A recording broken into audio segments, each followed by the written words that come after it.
The marriage contract landed on the table like a funeral announcement. Mai Lin's hands went completely still as she read the name written in bold official ink. General Feng Jiyuan, the Iron Wolf of the Eastern Passes, 78 years old, battle-scarred, legendary, and choosing her, a 19-year-old merchant's daughter, to be his final bride. They said he collected wives the way other men collected jade ornaments. They said none of them survived more than a season at his side.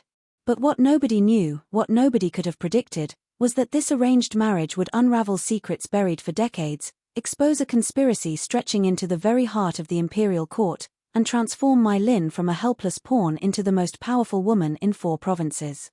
This is the story of how a doomed marriage became the greatest love story the dynasty had ever witnessed.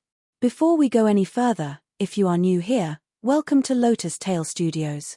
Hit that subscribe button and the bell icon right now so you never miss a story like this one. We post new stories every week and trust me, you do not want to miss what is coming. Now, let us begin. The porcelain teacup shattered against the wall, its fragments scattering like broken promises across the tiled floor. You cannot be serious, father. Mai Lin's voice cut through the merchant house that had sheltered 3 generations of the Wei family, back before the debt collectors started arriving, before the shame settled over the household like smoke that would not clear, before everything they had carefully built began its quiet and humiliating collapse. Wei Changfa sat in the chair at the head of the receiving room table, and he looked like a man who had already made a decision he hated himself for making. His hands, once steady enough to sign contracts worth thousands of silver taels without a tremor, now gripped the armrest with the white-knuckled desperation of a drowning man holding driftwood. Those same hands had built a trading empire that stretched across 2 provinces. Now they were signing away his daughter. The general has made his offer, he said, and his voice came out hollow, the voice of a man speaking from somewhere very far away. It is more than generous. More than we have any right to expect given our current circumstances. Generous. Mai Lin let the word sit in her mouth for a moment before spitting it back out. He is 78 years old, father. I am 19. They call him the Iron Wolf because his mercy ran out somewhere on a battlefield 40 years ago. He has buried 3 wives already and nobody seems entirely certain how. Her mother, Lady Wei, sat rigid by the latticed window as though she had been placed there and forgotten, her elegant fingers working a silk handkerchief into increasingly desperate knots. She had been considered the finest beauty in Qinghe in her youth, spoken of in the same breath as famous courtesans and noble daughters alike. Now her face carried the papery fragility of a woman aged not by years but by sustained humiliation. 4 wives actually, said her younger brother Xiao Bao from the doorway, his voice dropping almost immediately as Mai Lin's gaze snapped toward him. He pressed himself slightly against the door frame. I heard the servants talking this morning. The 4th one, they said she did not exactly die naturally. Enough. Wei Changfa's palm struck the table with a crack that made the remaining cups rattle in their saucers. You will not carry servant gossip into this room as though it were fact. General Feng Jiyuan is a decorated hero of this empire. The emperor has honored him in open court on 3 separate occasions. He is not a man whose character we discuss based on kitchen rumors. Then let the emperor offer him a daughter from his own household, Mai Lin said, and her voice cracked slightly on the last word in a way she hated. Why me? Why does it have to be me specifically? Her father was quiet for long enough that she thought he might not answer. Then he raised his eyes to hers, and what she found there was worse than any anger she had prepared herself for. She saw a man who had already surrendered completely and was living in the aftermath of it. Because the general saw you perform at the Lantern Festival 14 months ago, he said. He made inquiries about you afterward. I assumed it was idle curiosity, an old man momentarily charmed by a pretty performance. I thought nothing more of it. The memory arrived without warning and with uncomfortable vividness. She remembered that night clearly, the paper lanterns releasing into the dark sky like 100 small suns, the crowd pressed 3 deep around the performance square, the music rising as she moved into the silk fan sequence her grandmother had spent 3 summers teaching her. And yes, she remembered the elderly general in the magistrate's pavilion, silver-haired and absolutely still among the animated crowd around him, his dark eyes tracking her movement with an intensity that had raised the fine hairs on her arms even across that distance. She had told herself he was simply an old man remembering his own younger years. She had been spectacularly wrong. He watched me dance once, she said quietly, and decided he wanted to own me. Like a painting he saw in a gallery and decided to purchase. He is offering to clear every debt attached to this family. Her father's voice fractured on the words. Every single one. The loans your uncle took before he disappeared. The guild penalty fines. The back taxes. The money owed to the Shun family from the collapsed river contract. All of it, gone entirely, in exchange for this one marriage. The trap closed around her throat like a hand. Mai Lin walked to the window and pressed her forehead against the cool surface of the paper screen. Outside, late autumn rain was coming down in steady grey sheets, washing the courtyard clean of the last fallen leaves. Beyond the compound walls she could already see their warehouse furniture being loaded onto merchant carts, payment rendered before the debt was even officially settled, the visible geography of a family's collapse laid out in full view of the neighborhood. When does he arrive? She asked, keeping her voice as flat as she could manage. Tomorrow, her father said. To formalize the betrothal agreement. The wedding date has been set for 1 month from today, chosen by the imperial astrologers as auspicious. 1 month. 1 month to prepare for a lifetime as a. She could not finish it. The words sat in her throat and refused to move in either direction. Her mother rose from her seat with the slow deliberate movement of a woman maintaining composure through sheer accumulated practice. You will be a general's wife, Mai Lin, she said, smoothing her robe with hands that were not quite steady. There are women in this city who would trade every possession they own for such a position. Women who are not 19 years old being handed to a man who could be their great-grandfather, Mai Lin said. The slap came without any warning at all. In 19 years, through arguments and disappointments and the long grinding stress of the family's financial deterioration, her mother had never once struck her. The shock of it silenced Mai Lin far more completely than the sting across her cheek. Lady Wei's composure had fractured, just slightly, just enough to show what was underneath it. You will perform your duty to this family, she said, her voice shaking with the effort of keeping it low. You will show appropriate gratitude for the honor the general extends by accepting a daughter from a disgraced household. Tomorrow when he arrives you will bow correctly. You will smile. You will thank him with genuine warmth for his benevolence. Do you understand me? Mai Lin touched her cheek slowly. Something shifted inside her in that moment, not breaking the way she might have expected, but hardening instead, the way water hardens into ice when the temperature drops far enough and holds there long enough. And if I refuse? She asked. Her father answered, and his voice was the flattest and most empty she had ever heard from him. Then the general has indicated he would accept your sister in your place. He prefers you. But he will take another Wei daughter if necessary. The room seemed to tilt. Little Xiao Shui was 11 years old. She still pressed wildflowers between the pages of her schoolbooks and kept a small collection of painted clay animals on the shelf above her bed and believed with complete sincerity that the moon was a lantern carried by a celestial rabbit. There was no choice. There had never been a choice. The shape of it had simply taken until this moment to become fully visible. The following afternoon, Mai Lin sat in the formal reception hall dressed in her finest remaining silk, a deep blue robe embroidered with winter plum blossoms that felt, given the circumstances, like a particularly cruel joke. Plum blossoms were symbols of resilience and endurance. She felt like a branch that had been bent as far as it would go and was waiting to find out whether it would spring back or simply snap. General Feng Jiyuan, hero of the Eastern campaigns, guardian of the Iron Pass, protector of the northern and eastern borders. The formal announcement from the door attendant brought every person in the receiving room to rigid attention.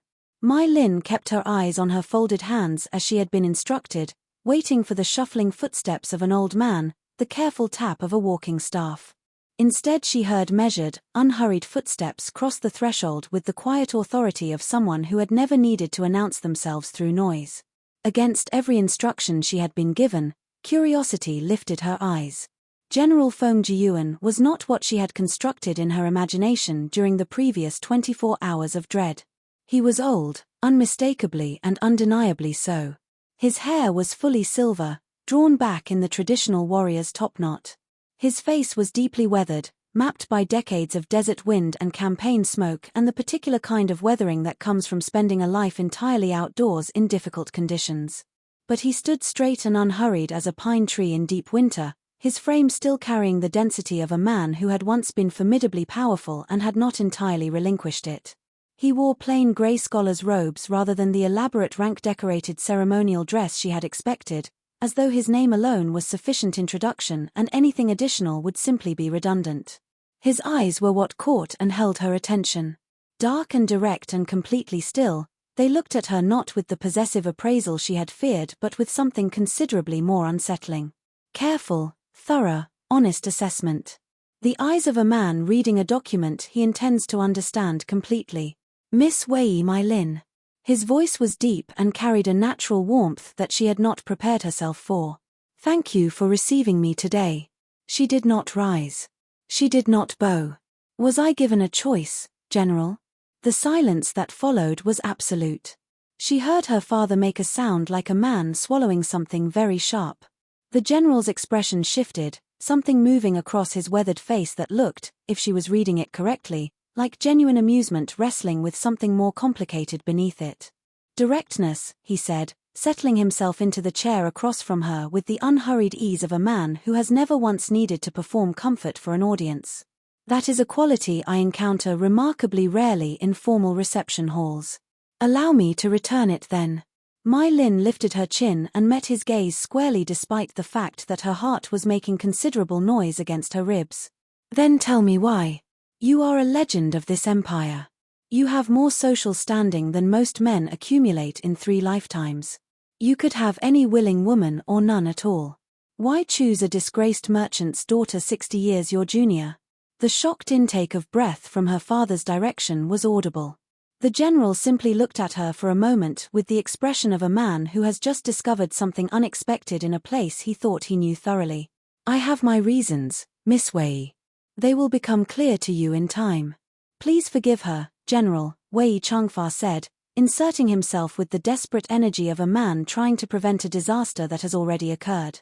She is young and overwhelmed by the extraordinary honor you. I find I prefer honest conversation to managed flattery, Master Wei. The General did not look away from Mai Lin. Your daughter has a quality I find I value considerably more than I expected to find here today.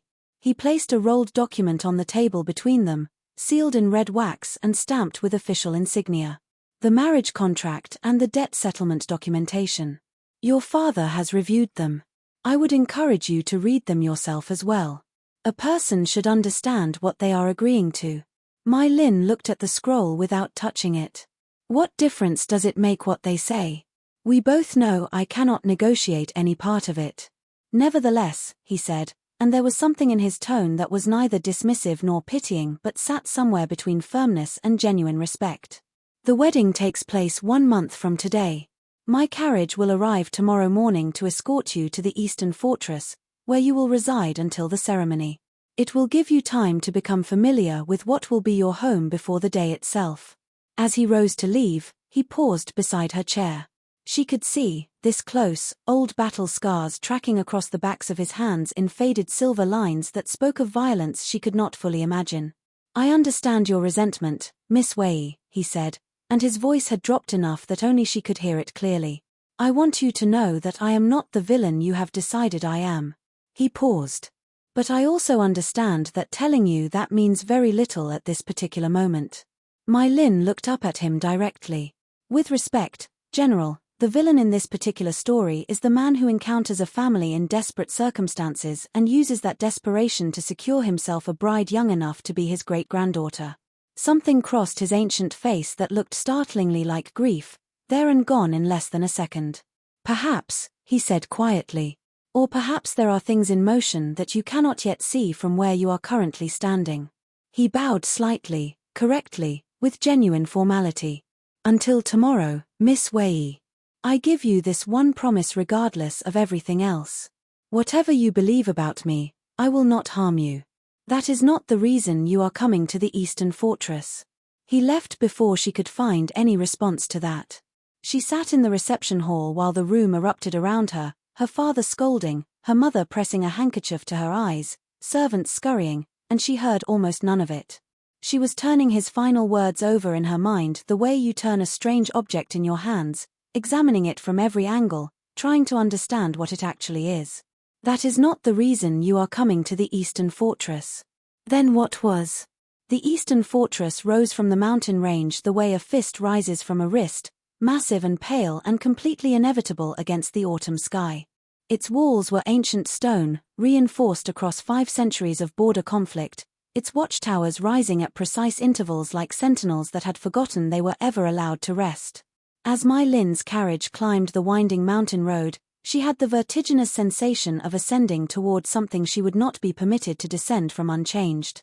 The guards at the main gate were professionally expressionless as her carriage passed through, but she was listening carefully, and she heard the whispers gathering behind her like weather. So young. Poor creature. She will not outlast the first winter. Did you hear what happened to the last one? Hush. Do you want to lose your posting? The head housekeeper, a severe woman named Madame Chiu, met her in the receiving courtyard. Her bow was technically correct and entirely, comprehensively without warmth, the bow of someone performing a requirement they resent having to perform. Miss Wei. The general has assigned you the southern pavilion. Please follow me. They moved through corridors that seemed deliberately designed to disorient, past training courtyards where soldiers drilled in disciplined formations, past kitchens releasing the smell of ginger and star anise and slow-cooked broth, past servants who stopped what they were doing to stare with the unconcealed curiosity of people encountering a spectacle. Mai Lin kept her spine straight and her expression smooth and her eyes forward, even as something cold and deeply humiliated coiled steadily in her chest. The southern pavilion was objectively beautiful. Carved wooden screens, a private garden with a stone-edged reflecting pool, rooms furnished in understated and expensive elegance. It was also positioned at the furthest possible distance from every other inhabited section of the fortress, accessible by a single long corridor that felt, walking it, less like a path and more like a deliberate separation. You will dine with the general each evening at the hour of the rooster, Madame Chiu informed her with the warmth of someone reading instructions to a piece of furniture. You will take afternoon tea with Lady Yu Yang, who manages the household affairs in the absence of a permanent mistress. Outside of these scheduled engagements, you are expected to remain within the southern pavilion and review the household management documentation the general has prepared for you. That will be all, Miss Wei. She left without waiting for any response. Alone for the first time since the previous morning, Mai Lin sat on the edge of the carved rosewood bed and allowed the tears to come. Quiet tears, the internal kind, the kind that leave no sound for anyone else to overhear. She was still sitting in the aftermath of them when the door was thrown open without any knock at all. A young man strode in, perhaps 26 years old, sharp-featured and currently wearing an expression of cold and entirely confident contempt. He was dressed in a military captain's uniform and moved through the room with the proprietary ease of someone who has never once had to ask permission to enter anywhere. So you are the fortune hunter who has finally managed to trap my uncle, he announced. Mai Lin was on her feet before she had consciously decided to stand. You enter someone's private chambers without announcement and then expect a civil reception. These are my family's chambers in my family's fortress. I go where I choose. He circled her slowly, assessing her with the open and systematic appraisal of a man conducting an inspection of a suspect purchase. I am Captain Shen Wei Jun, the general's nephew and his designated heir. He tilted his head. You're more attractive than I expected. Is that how it was done? A few carefully calculated smiles aimed at a lonely old man with failing judgment. Get out. I want to understand the strategy involved. His lip curled with elegant precision. Are you calculating on a quick widowhood? Because I will challenge any irregular inheritance arrangement through every legal channel available to me in every court in this province. That is not a threat, that is a promise. I said get out. Mai Lin reached for the nearest object without looking, which turned out to be a glazed decorative vase, and threw it with the full force of 11 months of accumulated frustration. It exploded against the wall a hand's width from his head. Fragments rained across the floor. He went absolutely still, staring at where it had been, then slowly turned to look at her with an expression that was recalibrating itself in real time. I do not want his money, Mai Lin said, and her voice shook not with fear but with something considerably hotter than fear. "I do not want any part of this. I had no choice in coming here. My family was drowning. My 11-year-old sister would have been sent in my place if I refused. So here I am, not because I calculated anything or seduced anyone or spent one single moment scheming, but because your legendary uncle decided that watching one dance performance entitled him to purchase a person." Wei Jun's hostility visibly deflated, replaced by something that looked genuinely like confusion. "He thinks it is that simple," he said, almost to himself. "What else should I think?"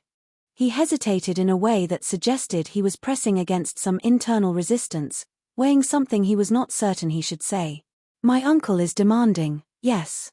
Harsh sometimes. Capable of real ruthlessness when the situation genuinely requires it. But he does not act without purpose. He never has. If he arranged this marriage, there is a reason underneath it that goes considerably deeper than vanity. Then perhaps he should share that reason with the woman he has purchased," Mai Lin said. Wei Jun studied her for a long moment. Then he bowed, a real bow, not the hollow performance of one, with his eyes lowered and his posture genuinely respectful. "I owe you an apology, Miss Wei. I came here prepared to find a schemer and found someone who is as trapped in this situation as anyone." He moved toward the door, then stopped. "I should warn you though. There are undercurrents in this fortress that a newcomer cannot easily read. My uncle has enemies, and some of them are not outside these walls. Be careful. Trust slowly and deliberately." After the door closed behind him, Mai Lin stood alone in the wreckage of the vase and turned his words over carefully. "He has reasons that go deeper than vanity. Enemies inside these walls." She looked around the beautiful isolated pavilion and understood for the first time that she had not simply married into a household. She had walked into something considerably larger and more dangerous than she had been shown. That evening she was escorted to the general's private dining room. She had steeled herself for something deliberately intimidating, the kind of environment a powerful man might arrange specifically to remind a young woman of the distance between them. Instead she found a small, plainly furnished room with painted mountain screens and a simple table set for two. No elaborate ceremony. No audience of servants positioned for maximum observation of her discomfort. General Feng stood by the window with his hands clasped behind his back, watching the last light leave the mountain range. He turned as she entered, and his expression did something she had not expected. It softened. "Miss Wei, please sit." He gestured to the table with natural ease. "Sit as though it is your table too, not as a guest enduring an obligation." She sat, watching as servants brought dishes. Simple, carefully prepared food. Braised vegetables, steamed fish with ginger, thin clear soup, fresh steamed rice. Nothing excessive, nothing performed. "I spent the better part of 30 years eating military campaign rations," the general said, settling across from her with the unhurried ease that seemed to be his natural register. "Simplicity became a habit I tried to break several times and eventually gave up trying." He glanced at her untouched bowl. "The fish is excellent tonight, for what it is worth." Mai Lin looked up at him, surprised despite herself by the mundane observation. She picked up her chopsticks. "I heard about the incident with my nephew this afternoon," he continued, in the same conversational tone a person might use to discuss the quality of the autumn harvest. "I understand an antique was significantly involved." "It was an impulsive response to extreme provocation," Mai Lin said. "It was a 200-year-old glazed piece worth more than most households earn in 5 years, he said. He paused for exactly the right amount of time.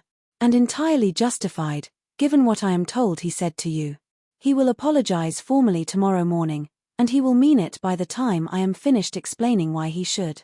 He said this last part with the mild, matter-of-fact delivery of a man who has had many years of practice redirecting stubborn subordinates and has developed an efficient method.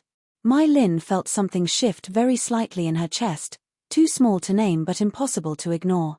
"Why am I really here, General Feng?" she said, setting her chopsticks down with careful precision. "No more suggestions and careful implications. You said there are things I cannot yet see from where I am standing.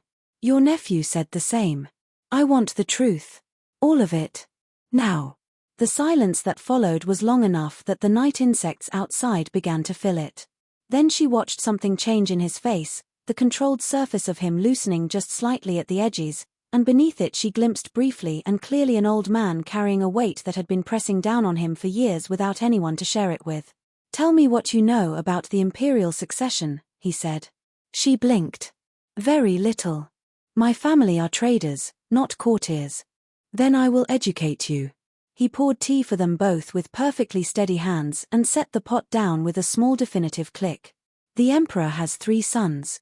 The crown prince is not a strong man. He is easily managed by the people around him, and for the past 12 years those people have primarily been the Liang family, who have been steering his decisions since before he was old enough to understand he was being steered. The second prince is intelligent and genuinely dangerous. The third prince is 8 years old." He paused. "And already demonstrating a quality of mind that neither of his brothers possesses." Mai Lin was watching his face carefully now. "What does this have to do with me?" "The third prince's mother, noble consort Bao Yu, was my youngest sister." He said it quietly, but the words arrived in the room like a stone dropped into still water, the ripples spreading outward before anyone could stop them. "She passed away 2 years ago. The official record states sudden illness. I believe she was poisoned." Mai Lin's chopsticks came to rest against the edge of her bowl. "I have spent the 2 years since her death building a case," he continued, his voice taking on the flat, precise quality of a military briefing. "Documenting evidence, identifying the chain of involvement, mapping the conspiracy upward through court ranks. It extends very high. Possibly to the crown prince's own inner circle. Certainly to the core of the Liang family faction. They want the third prince removed from viable succession before he is old enough to become a genuine threat to their hold over the crown prince and through him over the empire itself. And this marriage," Mai Lin said slowly, feeling the shape of it clarify in her mind the way shapes clarify when fog begins to lift. "This is not about me at all. It is about what you represent," he confirmed. "Your father's merchant network reaches across 3 provinces and into supply chains that fund substantial portions of the regional military. Your mother's family carries minor noble rank and meaningful connections within the Ministry of Revenue. A marriage binding both those networks to me, and through me to the third prince's protection, creates leverage that purely military alliance cannot achieve. Your father becomes motivated directly because his grandchildren's futures become tied to this cause. Your family's merchant contacts become available for purposes beyond commerce. I am the thread that stitches it all together," Mai Lin said. "Yes. But more than that." He met her eyes without evasion. "I am 78 years old, Miss Wei. My physician is no longer saying reassuring things. When I die, the political protection I extend over my sister's child dies with me unless I have built something capable of outlasting my death. I need an heir to my influence. Someone intelligent enough to navigate what follows. Someone without existing court loyalties who cannot be purchased or redirected by factional pressure. Someone who will have every reason to protect that boy because their own future is inseparable from his. You chose me specifically," she said. "Not simply any merchant's daughter who happened to be available. I had you investigated very thoroughly," he said, and did not apologize for it. "I learned that you taught yourself classical strategy texts by memorizing passages from your brother's discarded lesson books because your father considered formal education wasted on daughters. I learned that you managed your entire family's financial records for 8 months while your mother was ill and that you identified your uncle's fraudulent accounting before any trained merchant in your father's employ noticed a single irregularity. I learned that the fan dance you performed at the Lantern Festival was entirely self-taught over 3 years of secret practice conducted before sunrise because you were not permitted formal instruction in anything considered above your expected station." He paused and looked at her with an expression she was still learning the language of. "You did not inherit capability, Miss Wei. You built it inside a situation specifically designed to prevent you from having any." He folded his hands on the table. "I am using you. I want to be honest about that because you demanded honesty and you were correct to demand it. But I am also offering you something that almost no woman in this empire receives through any other path. Real authority. Real education in the arts of governance and strategy. A legal position that makes you untouchable by anyone below the emperor himself. He leaned forward slightly. You can spend the years ahead as a resentful prisoner in beautiful rooms, or you can become someone who actually shapes the future of this dynasty. That choice, within the constraints we both understand exist, is genuinely yours. And in exchange I accept being your wife in every sense of the word, she said, because the question had to be asked regardless of how uncomfortable it made the air between them. His expression did not change, but something in it became, briefly, very gentle in the way that only old people who have lost a great deal can be gentle. I am 78 years old, Miss Wei. Whatever you have heard about my previous marriages, whatever the servants whisper to each other in the corridors, the nature of this arrangement is political and legal only. Your personal life remains entirely your own. I give you my word on that, and I have not broken my word in 50 years of military and political service. The ground beneath her understanding shifted again, this time more fundamentally than before. Then why marriage? Why not employ me as an advisor or administrator? Because a wife has legal standing that an employee does not. He spoke with the precise clarity of someone explaining logistics they have thought through from every angle. A wife inherits. A wife has protections that cannot be quietly dissolved when they become inconvenient. A wife married to a man of my particular history and standing becomes a public figure whose treatment is visible and therefore considerably more difficult to manage covertly. He tilted his head slightly. An advisor can be dismissed or discredited or simply made to disappear. A widow inheriting a general's political legacy becomes someone that enemies must think carefully before moving against. He looked at her steadily. I am also trying to protect you, imperfectly and without your consent, which I acknowledge is its own kind of problem. The people working against the third prince are ruthless. They have already killed my sister. If they understood what I was constructing, they would target everyone associated with me without hesitation. But an old general's final marriage appears to be exactly what it looks like, a vain old man's last indulgence. It draws a very different kind of attention than a political coalition would. The silence between them settled into something qualitatively different from hostility. It was the silence of two people recalibrating their understanding of a situation they had both misread. I have one condition, My Lin said. Name it. No more information delivered only when you decide I need it. No more half-truths framed as protection. If I am your partner in this, I require complete honesty, and I require it consistently, not occasionally. General Feng Jiyuan smiled. It was the first genuine smile she had seen from him, and it transformed his face entirely, softening the deep-cut lines, brightening the dark eyes, making visible for just a moment the younger man still living somewhere inside the weathered exterior. It made him look, briefly and surprisingly, like someone she might actually like. He lifted his teacup. To unexpected alliances. After a pause that felt like a real decision rather than a social formality, My Lin lifted hers. To surviving them. The weeks between her arrival and the wedding became something she had not anticipated and could not have imagined from the outside. An education so thorough and demanding that it made everything she had taught herself in secret feel like the first tentative steps of a much longer journey that was only now properly beginning. Every morning at sunrise, the general tutored her in military strategy using carved wooden markers on detailed maps of the province and the routes connecting it to the capital. He was a precise and completely unsentimental teacher with no patience for careless thinking, but he was also, she discovered, dryly and unexpectedly funny. When she misread a tactical situation one morning and suggested a supply line approach that would have left an entire fictional army stranded without water, he looked at her for a long moment and said, gravely, that she had successfully discovered how to lose a campaign that had already been won, which was actually considerably more difficult than it sounded and showed a certain creative talent she might consider directing elsewhere. She laughed before she could stop herself, genuinely, and he looked faintly pleased in the way people look when they have achieved something they were aiming for but were not entirely certain they could manage. War is not primarily about fighting, he told her more seriously, repositioning markers along a mountain pass route with practiced efficiency. Fighting is the last resort of someone who failed at strategy earlier. The real contest happens in supply lines, in timing, in understanding what your opponent needs most and ensuring they cannot reach it. He glanced at her. This applies equally to court politics, for what it is worth. Afternoons belonged to Lady Ru Yang, the general's sister-in-law, a sharp-minded woman in her early 60s who had managed the fortress household for 15 years with the quiet competence of someone who has made an art form of being underestimated.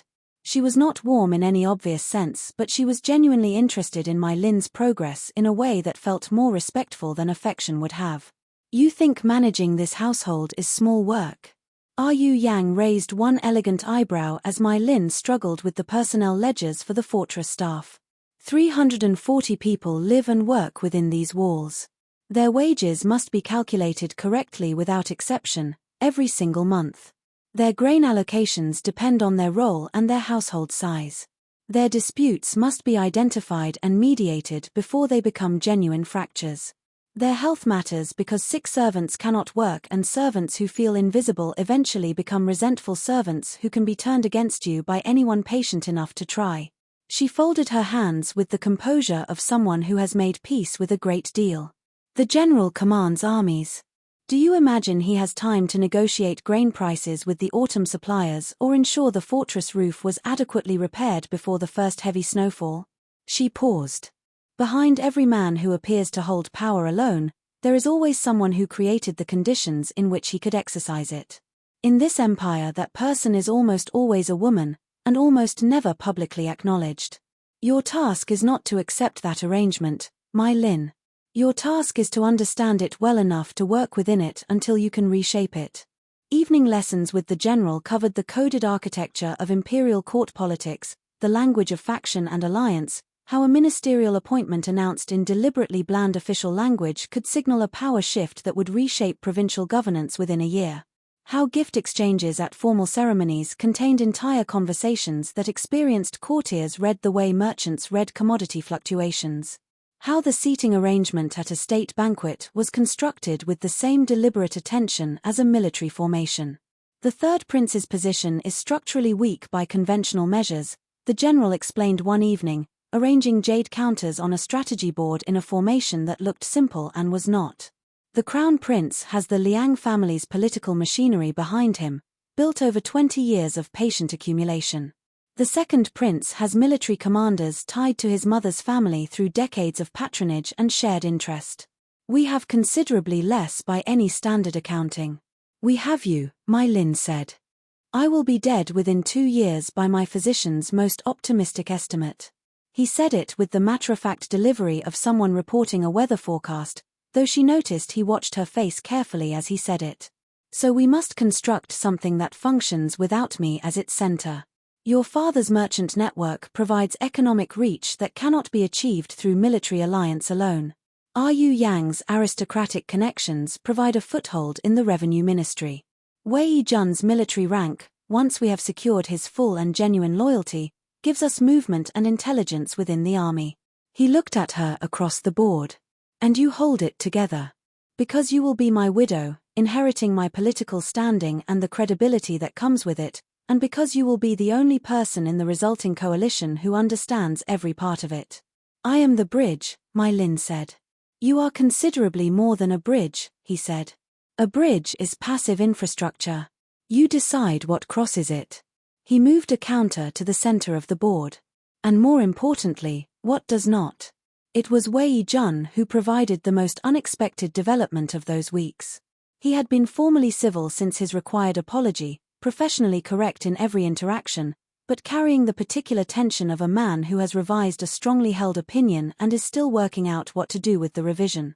He found her in the walled garden one morning 3 weeks before the wedding, watching her move through the fan dance in the early light before the rest of the fortress was properly awake. She had needed to move, needed to feel her body remember something of its own grace and freedom before the ceremony made everything official and irreversible. You are considerably better than I expected, he said from near the gate, careful not to startle her. My Lin lowered the fans, breathing evenly. I assumed everyone was still asleep. I could not manage it. He moved into the garden, his hands folded behind his back in an unconscious mirror of his uncle's habitual posture. He watched her for a moment with an expression that was working through several things at once. I came to apologize again. Not the formal version. Something more honest. You have already apologized. I apologized for my rudeness. He stopped beside the reflecting pool and looked at the water rather than at her. I have not apologized for spending the following 2 weeks watching you prove every assumption I made about you completely wrong and saying nothing about it. He glanced up. I convinced myself my uncle had finally reached the age where grief was making his decisions for him. I told myself this marriage was the first real evidence that the great Feng Jiyuan was losing his edge. It was easier than acknowledging what I was actually watching. What were you watching? She asked carefully. Someone who learns the way my uncle teaches, which is to say completely and immediately and with questions that go 3 levels deeper than the lesson. He paused. And someone who is not intimidated by him, which I can count on one hand in my entire experience. My Lin was quiet for a moment. Why are you telling me this? Because I was unfair to you and I want to do better than that going forward. He looked at her directly with the uncomfortable honesty that seemed to be his natural mode when he was not defending something. And because what my uncle is trying to protect matters to me. Noble consort Bao Yu was genuinely kind to me when I was a boy visiting the palace. If the Liang family had her killed, then this work matters and I want to be genuinely useful to it, not just technically compliant with it. She looked at him for a long moment.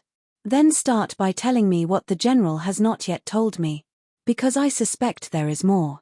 Wei Jun almost smiled. There is always more with my uncle. He moved to the garden bench and sat, and she sat across from him, and they talked for an hour in the early morning light while the fortress slowly woke up around them. It was the first conversation she had had since arriving that felt like an actual conversation rather than a lesson or an assessment or a performance. It felt, unexpectedly, like the beginning of something that might eventually become friendship. The wedding day arrived cold and bright, the particular crystalline clarity of early winter in the mountains where the sky looks almost artificial in its blueness.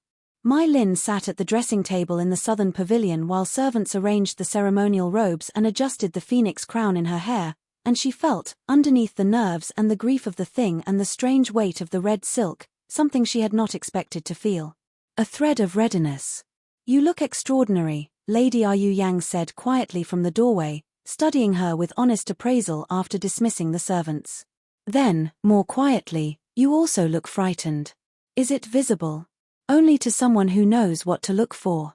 Yu Yang crossed the room and gripped her shoulders firmly. Mai Lin. I have watched Feng Jiyuan navigate political situations that would have destroyed men with twice his resources and half his enemies. He does not leave things unprepared.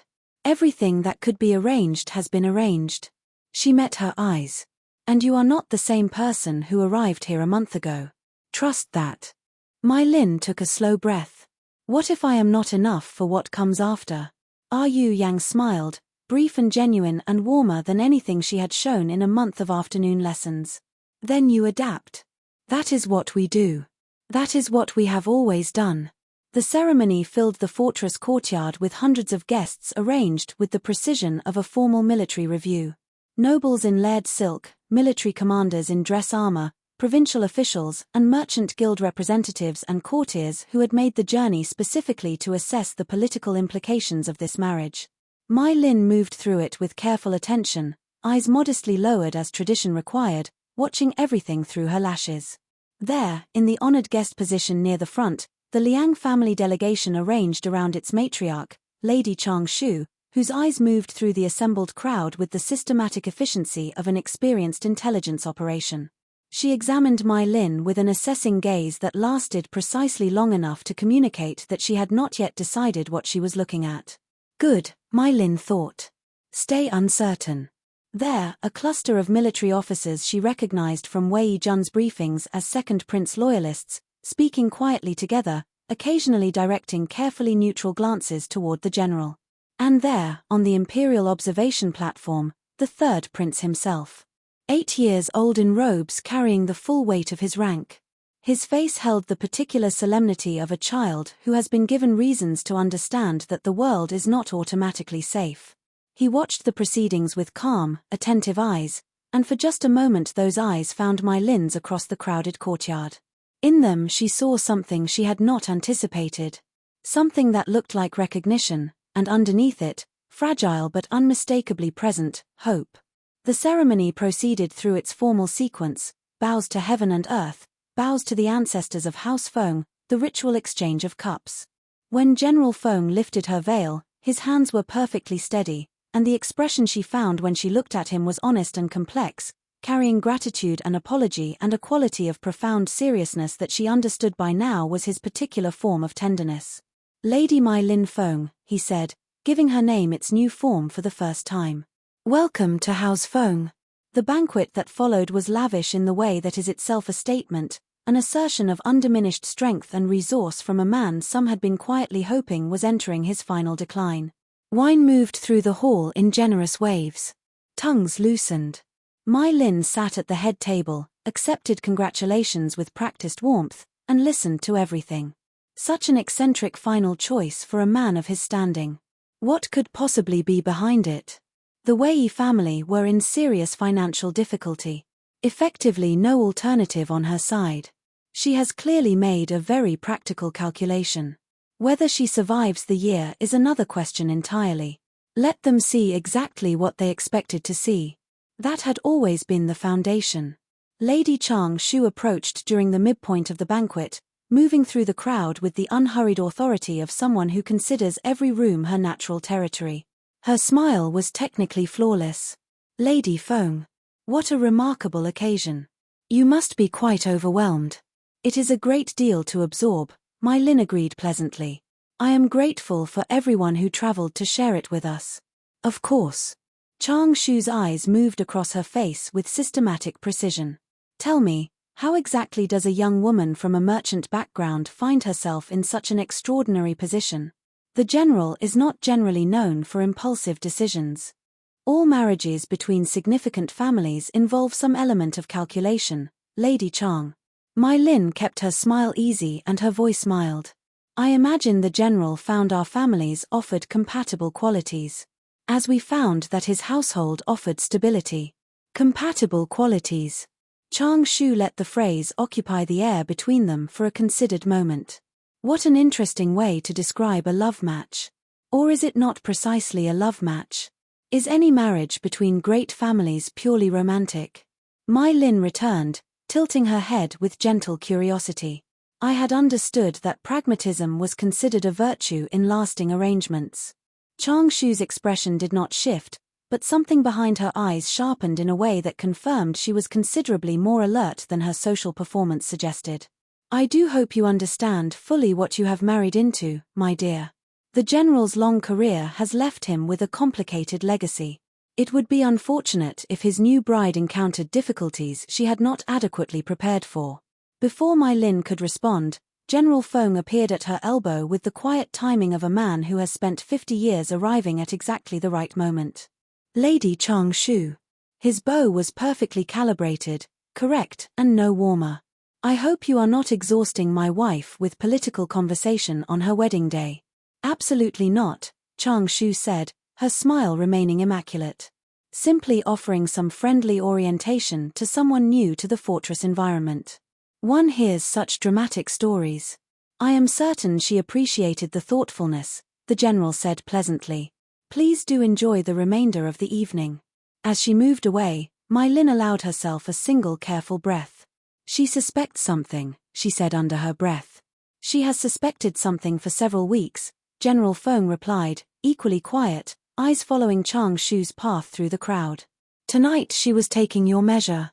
Trying to determine how much you understand and how much is genuine naivety." His expression remained perfectly neutral for the benefit of anyone watching them. "You handled it correctly. Give her nothing definitive. Keep her calculating rather than deciding." He paused. "You did well today. All of it." She looked at him sideways, and he was already looking away, watching the room with his habitual controlled attention, but something in the set of his expression told her he meant it. The crisis arrived after midnight. Mai Lin was still in the ceremonial robes, her mind running through the events of the day with the systematic attention he had taught her, when Wei Jun appeared at the door. His face was stripped of its usual careful composure, and underneath it she saw something she had not seen there before. "Fear. We have a serious problem. Tell me." An attempt was made on the third prince tonight. Someone substituted a sedative compound into his evening medication.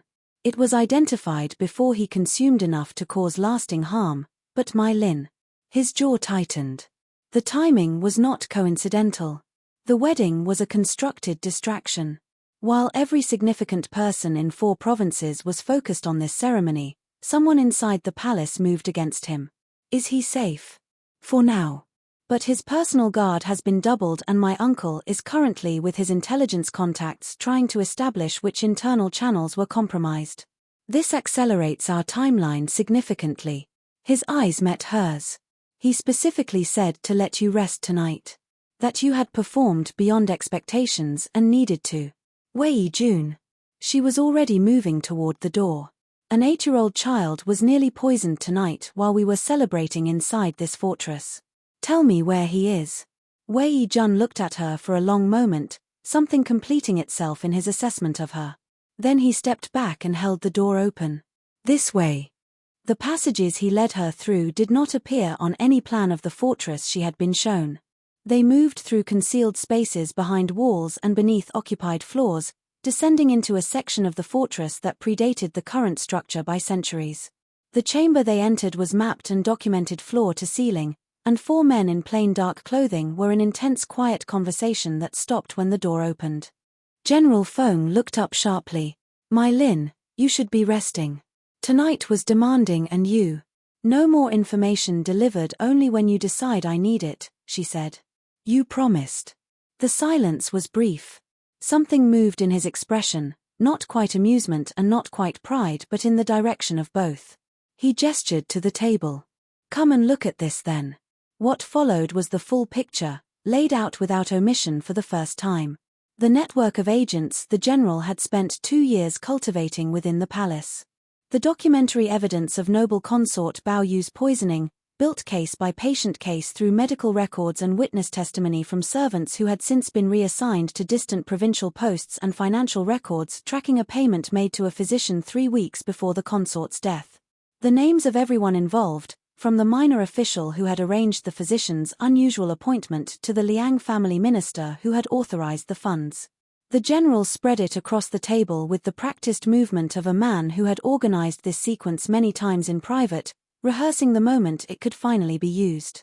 Tonight's attempt on the 3rd prince means they know we are close, he said. They cannot move against me directly without triggering a military response that would expose them before they are ready. So they are trying to remove the person we are protecting before we can complete what we have started. He looked at My Lin. Which means we need to accelerate by at least 2 months. The Imperial investigators work on formal timelines that the Liang faction has people positioned to influence, said one of the intelligence officers. Submitting the evidence through official channels risks it being delayed long enough for them to act again. My Lin stared at the maps and documentation and let the problem arrange itself in her mind the way the general had taught her, terrain first, then logistics, then psychology. Not the enemy's strength. The enemy's need. They need control of information, she said slowly. Everything else they are doing depends on managing what people know and believe. What happens if we remove that control entirely? Explain, the general said. His eyes were very alert. You have evidence of a court conspiracy and a murdered imperial consort. The official channels can be influenced. But the merchant networks cannot be managed the same way. My father's guild connections reach into every provincial market town between here and the capital. Information that enters those networks travels in every direction simultaneously, through traders and suppliers and the people who carry goods between cities. She looked at him. Within 3 weeks, every tea house in 4 provinces could be discussing why noble consort Bao Yu died of an illness that was unusually convenient to Liang family interests. Within 6 weeks it reaches the emperor already shaped by public opinion, which means he is forced to investigate visibly because not investigating becomes its own political liability. Wei Jun had gone very still on the other side of the table. You want to fight an imperial court conspiracy with market gossip, he said. I want to make the truth impossible to suppress by releasing it in a form that cannot be recalled or controlled, My Lin said. Official accusations can be challenged and buried. A story already circulating in 10,000 separate conversations has no single origin point to attack. The Liang family would spend months attempting to contain something that has already spread beyond containing. That is months of their energy directed away from the third prince. The room was quiet. Then Wei Jun started laughing, genuinely, with the sharp recognition of someone watching a move they wished they had seen first. It is the merchant strategy applied to intelligence, he said. Flood the market. Make the commodity so widely distributed it loses all scarcity value. The general looked at Mai Lin across the table for what felt like a very long time. When he finally spoke, his voice was quiet. My dear, he said, you have improved upon 2 years of preparation in a single conversation. I believe I significantly underestimated the return on this particular investment. The campaign that followed was the most demanding 3 months of Mai Lin's life. She wrote to her father every week, letters structured to appear as the ordinary correspondence of a homesick young wife but carrying within them specific verifiable details about noble consort Bao Yu's final weeks, about the physician's unusual appointment, about the financial trail the general's network had so carefully assembled. Her father, who was considerably sharper than most people gave him credit for, understood the pattern by the second letter and established a protocol with 3 trusted guild partners before the month ended. The details began to move through the merchant networks the way water moves through connected vessels, filling every available channel simultaneously. A traveling silk merchant mentioned something heard from a palace contact to his counterpart in Qinghe. A grain supplier passed a version southward along the river trade routes. A cloth merchant carried a more developed account to the capital's western market district. Within 4 weeks the story had enough variants and enough separate apparent sources that tracing it back to any origin would have required interrogating several thousand people across a geography no single enforcement apparatus could effectively cover. Wei Jun worked the military networks with the particular efficiency of someone who understands that soldiers are professionally skilled at lateral communication and have strong feelings about the murder of people they were supposed to protect. The story reached garrison towns and border posts and training camps where it was discussed with the frank directness of people accustomed to calling things plainly what they are. Lady Ru Yang, before her return to her own estates, worked through the aristocratic household network with the elegant precision of someone who had spent 15 years learning exactly which conversations, in which rooms, with which particular combination of people present, would produce the most durable and widely repeated results. A carefully positioned observation at an afternoon gathering could reach 6 different households worth of servants before the following morning.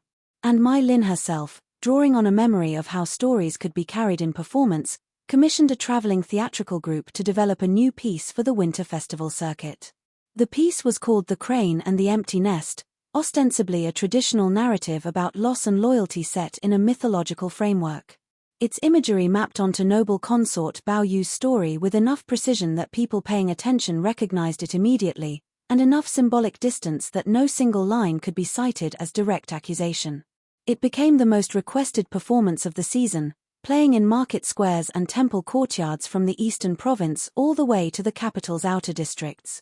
During those months, in the middle of the campaign and the strategy sessions and the dispatches and the careful management of a dozen simultaneous moving parts, there were other smaller moments that she noticed and catalogued without quite knowing what to do with them.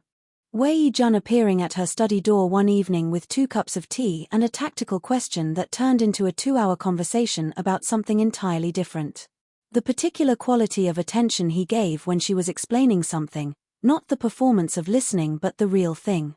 The afternoon she made an error in a strategic assessment and he corrected her directly without any of the careful cushioning that most people used with her now, and she realized she was relieved by it, genuinely, in a way she could not entirely explain. The small and unremarkable moments of 2 people learning the specific texture of each other's company. She did not examine any of it too closely. There was too much else to manage. But she noticed. By the time the first results came back through the general's intelligence network, the architecture of the Liang family's position was visibly beginning to fracture. The emperor has summoned Lady Chang Shu's eldest son to the capital for consultation, Wei Jun reported one evening, setting the latest dispatches on the table in the command chamber. 2 Liang-aligned ministry officials have announced retirement within the same week citing health concerns. The Crown Prince has made a public statement at a court banquet distancing himself from Liang family policy positions on the succession question. Is the third prince secure? My Lin asked immediately. More secure than he has been at any point in 2 years, General Feng said, looking up from the documents with the particular quality of satisfaction that she had learned was his version of relief. They cannot move against him now without confirming every story currently in circulation. The cost of acting has become higher than the perceived benefit. He stood and moved to the window with the careful deliberate movement that had been gradually replacing his former ease for the past several weeks. Outside, winter had properly arrived in the mountains. Snow settled on the courtyard stones in the grey afternoon light. In the candlelight of the room, Mai Lin could see what she had been carefully not examining for at least a month. How much thinner his face had become.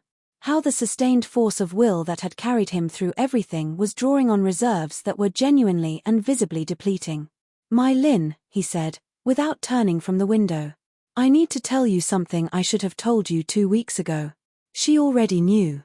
She had known for longer than that, in the way that people who pay close attention always arrive at knowledge slightly before they are officially given it. What is it? She asked anyway, because he needed to say it. My physician confirmed last week that my heart is failing in a way that is not treatable. He turned from the window and met her eyes with the directness that had always been his deepest form of respect.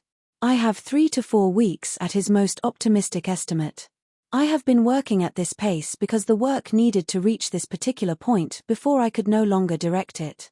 The silence between them was not the silence of shock. It was the silence of something half-known being fully and finally acknowledged between 2 people who had agreed to be honest with each other. Does Wei Jun know? She asked. He will tomorrow morning. I wanted to speak with you first. She felt the weight of first settle somewhere important. You told me first, she said. You are my wife, he said. And my most trusted colleague. And, he paused in a way that felt considered rather than hesitant, the person in this fortress I trust most completely. Those seemed like sufficient reasons. Mai Lin stood and walked to the window beside him. They looked at the snow together in silence for a while. Outside, the mountain range was disappearing into low cloud, the peaks blurring and then vanishing entirely. I am going to tell you that I don't know how to do this without your instruction, she said finally. I know that is not the response you designed me to give. But it is the honest one. It is the most capable response you could have given me, he said, and he meant it. She could hear that he meant it completely. It means you understand the difference between what you currently know and what you have not yet had to face alone. That is accurate self-assessment, not weakness. He looked at her sideways. You will face it alone, and you will manage it, Mai Lin. Not because I tell you so. Because I have watched you for 3 months, and I know what you are built from now better than you knew it yourself when you arrived. She did not argue. She had learned by now that he was right about the things he stated with that particular quality of certainty. They stood in the cold and the quiet for a little longer. Then she asked, what happens now? Now we finish it correctly. He returned to the table with careful steps. The formal evidence submission reaches the Imperial investigators this week through channels I have already secured. Wei Jun's appointment as my military successor is documented and legally witnessed. Your administrative authority over my personal estates is sealed and recorded. He paused. I have also written letters to people in the capital who owe me significant political debts, making explicit that those debts transfer to you upon my death. You will have more support than you can currently see. She felt something move in her chest that she could not name adequately. It was grief, yes. But underneath the grief was an enormous quiet gratitude of a kind that was difficult to contain in ordinary language. You thought of everything, she said. I had 2 years to prepare and the motivation of someone trying to fulfill a promise to a dead sister, he said. The thinking was not the difficult part. He looked at her then with an expression that had set down all its armor. In the candlelight she could see the weight of everything he had carried alone for so long, and underneath it, something lighter. Something that had arrived late but was genuinely there. I did not anticipate finding this, he said quietly. Someone worth teaching. Someone who argues with my strategies and occasionally improves them. Someone who made the last year of my life considerably more interesting than I had any right to expect it to be. The general smiled at her, and it was the warmest version of that smile she had seen. And one more thing, he said, as he moved toward the door. Wei Jun. He loves you. He does not fully understand it yet, which is consistent with his general approach to things that matter to him. But when the mourning period has passed and he has had enough time to identify what he is actually feeling, I hope you will consider what it might mean for both of you. He paused at the door. He is considerably less impossible than he appeared on your first day here. I say that as someone with high standards. He left before she could find any words. The door closed quietly behind him. General Feng Jiyuan died on a morning in early winter, 3 weeks later. Snow was falling beyond the windows of his study, slow and steady, the deep winter kind that settles and stays.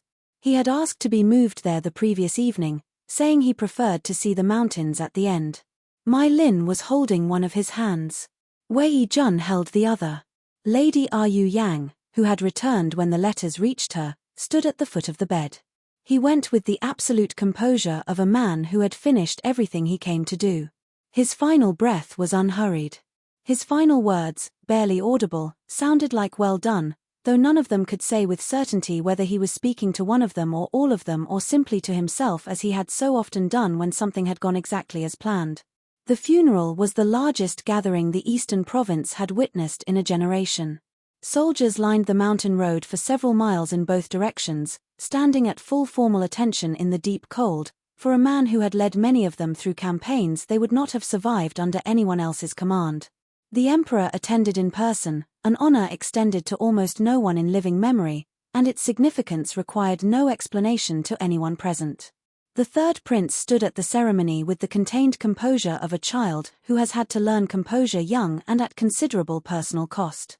When it was his turn to place a tribute at the tomb, Mai Lin saw his small hands tremble slightly and understood that underneath the ceremonial formality he was grieving the loss of the person who had worked the hardest to ensure he survived long enough to grow up. Lady Chang Shu attended in full mourning propriety, her face a technically impeccable performance of dignified sorrow. But beneath the performance, something had permanently changed in her bearing. A quality of assurance that had previously been atmospheric and constant was simply no longer there. The imperial investigation had been formally opened. 3 of her closest ministry allies had been summoned for questioning. The Crown Prince's public distancing had been unambiguous enough that its political implications were clear to everyone who read that particular language. She was not finished.